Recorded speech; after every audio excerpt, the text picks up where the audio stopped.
Welcome back to Canuck Park Hopper. I'm Scott, and today I'm going to be ranking all of the houses from HHN34 from worst to best. Halloween Horror Nights 34 has been scaring us silly since late August, and from what we've heard and seen ourselves, this year's event has been awesome. From the houses, to the scare zones, to the multiple entertainment offerings, this year has been such a huge step up from the last couple years. In September, Ryan and I got to spend 7 fantastic nights experiencing HHN34, including multiple run-throughs of all 10 houses. And honestly, this year had such a good mix of IPs and originals. Some of the properties that were most hype absolutely delivered, but a few of those originals might have surprised us a little bit more. It's sad to say, but we are just about to start the last week of HHN for this year. And since we've come to the home stretch for this year's event, I'm going to share my overall rankings for all of the houses at HHN34. I'm going to go from my lowest ranked house all the way up to my top ranked house. Make sure to hit that like button, subscribe if you haven't, and let me know your own rankings in the comments below. I want to see how your list compares to mine.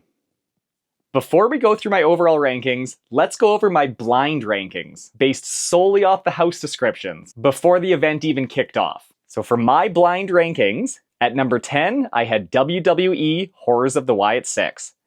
At number 9, Fallout. Number 8, Hatchet and Chains Demon Bounty Hunters. Number 7, Five Nights at Freddy's. 6 was Dolls Let's Play Dead. 5, Grave of Flesh. 4, Jason Universe.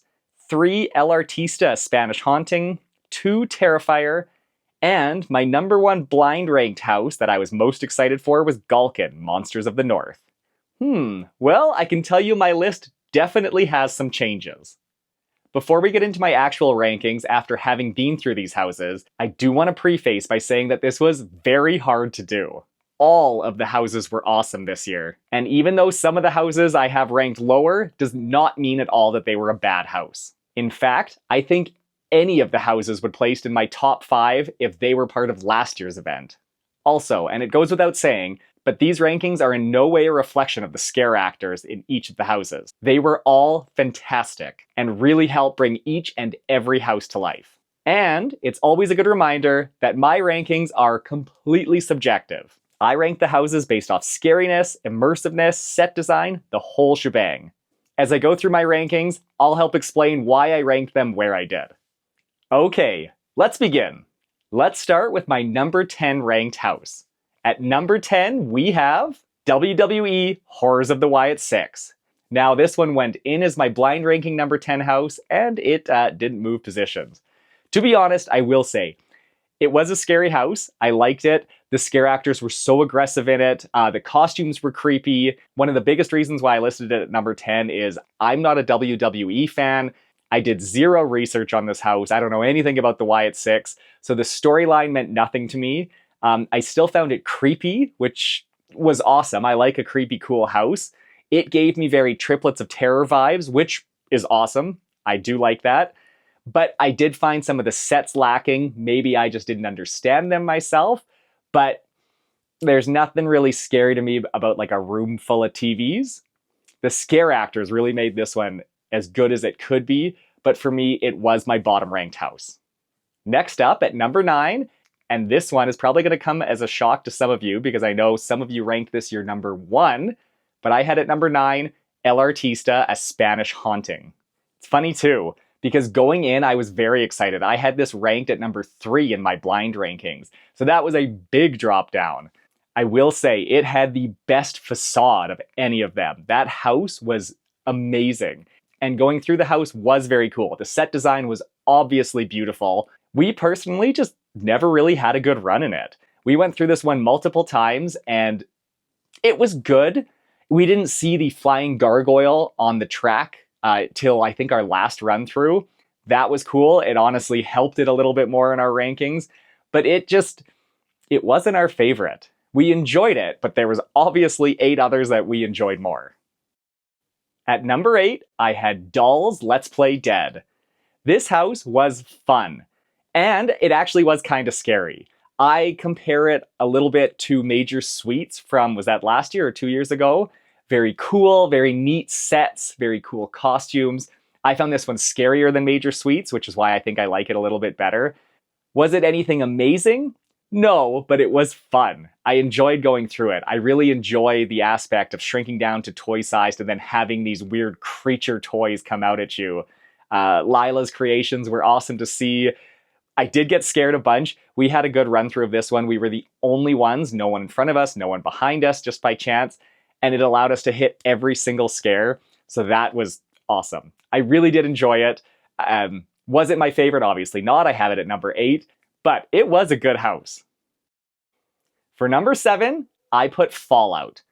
Now this was actually the first house we did at this year's event, and I enjoyed it the first time, but I actually only enjoyed it more and more as we went on. If I had to rank it off the first run through, it might have been lower, but it did get better and better.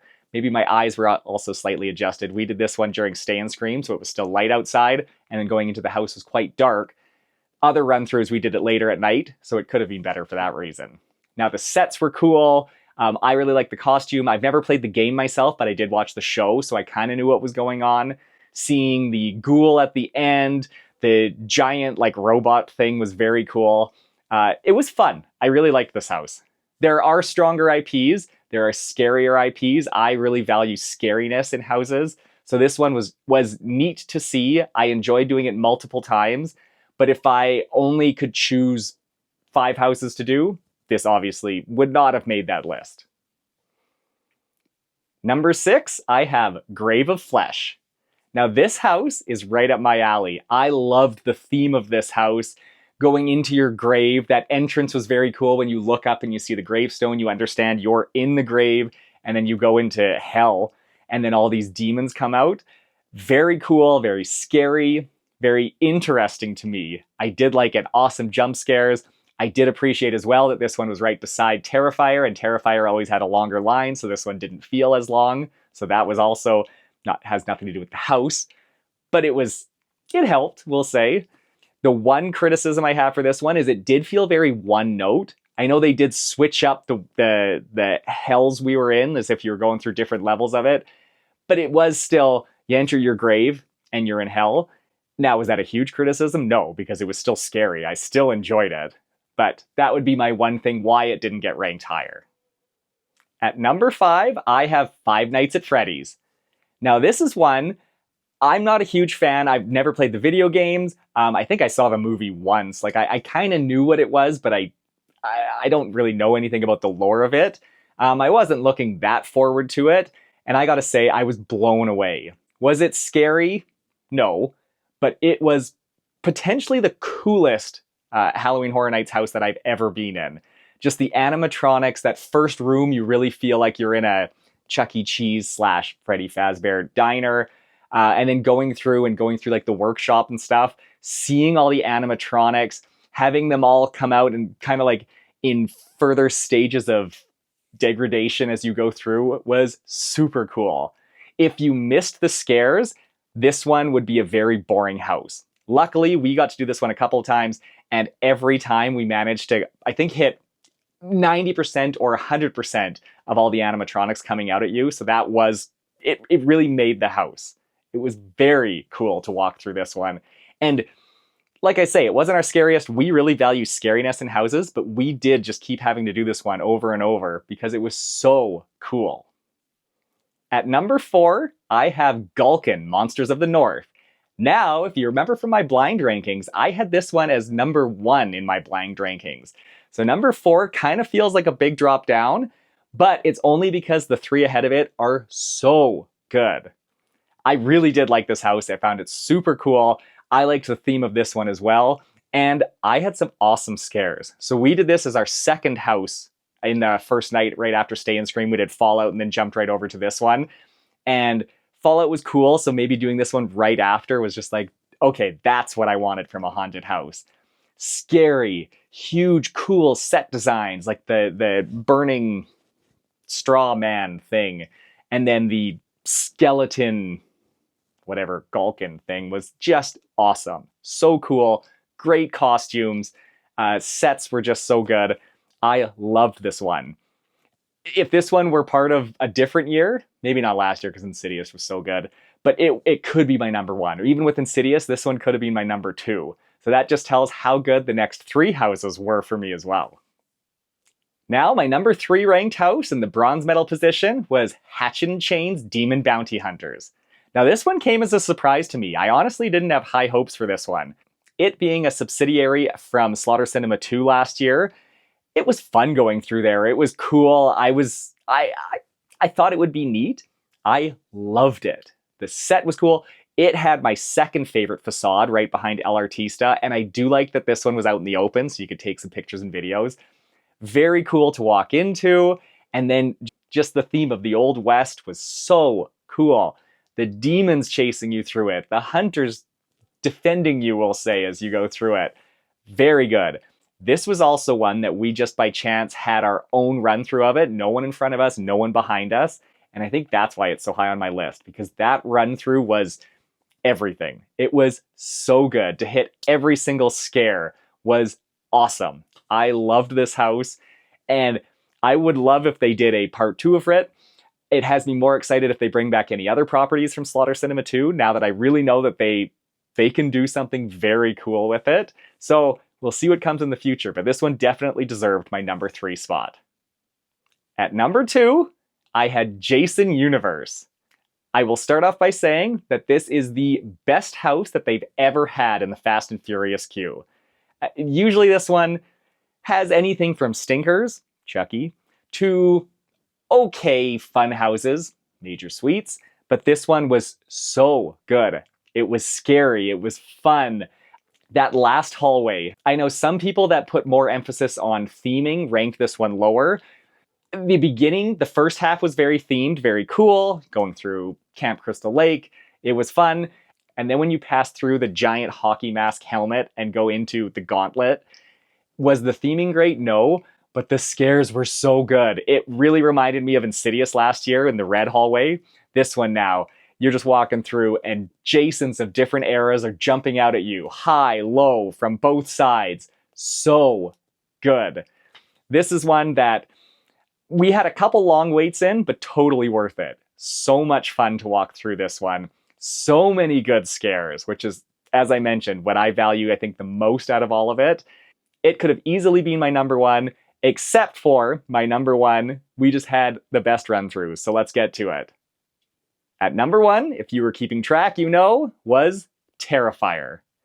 Now this is one, I was expecting big things from it. It's in Soundstage 25, which is the biggest soundstage that usually houses big houses. It had Stranger Things before. I knew they were going to do something great with it. I didn't know what, and I really didn't know where it would fall on my list, because Terrifier isn't, Art the Clown isn't my favorite icon. Terrifier is not really my favorite scary movie. I'm not really into the whole gore porn thing, but it was awesome. We did watch all 3 movies before we came to this, so to walk through and see different sets from all 3 was very cool. Art is now, he's still not my favorite icon, but he's definitely up there. It was so great to see the different scenes. One thing I really liked from this one is you could actually kind of interact with Art. Like when you pass through the one scene and he's sawing into the person, if you egg him on, he gets into it, saws harder. The one when you're choosing the wet or dry path and he's above, you could kind of play with him a bit and he'd point you in the right direction. Very cool. It had a great combination of amazing sets, fun kills throughout it, amazing scares, so many good ones, so much fun energy in this one. And the ending was cool to pick the wet or dry. We did multiple pass-throughs of both. The wet one, you know, everyone's like, ooh, you get soaked. You don't get soaked. Like, it was cool to do once. I actually almost preferred the dry side. It to me felt a little bit more immersive. It was less about getting wet and more about looking at everything. I also really liked at the end with the last scare, well, what you think is the last scare, when, I can't remember the girl's name, but when she comes out in the angel costume holding Art's head, very cool. And then you keep going, and then Headless Art came out. Pfft, perfect. The greatest way to end the best house of the year.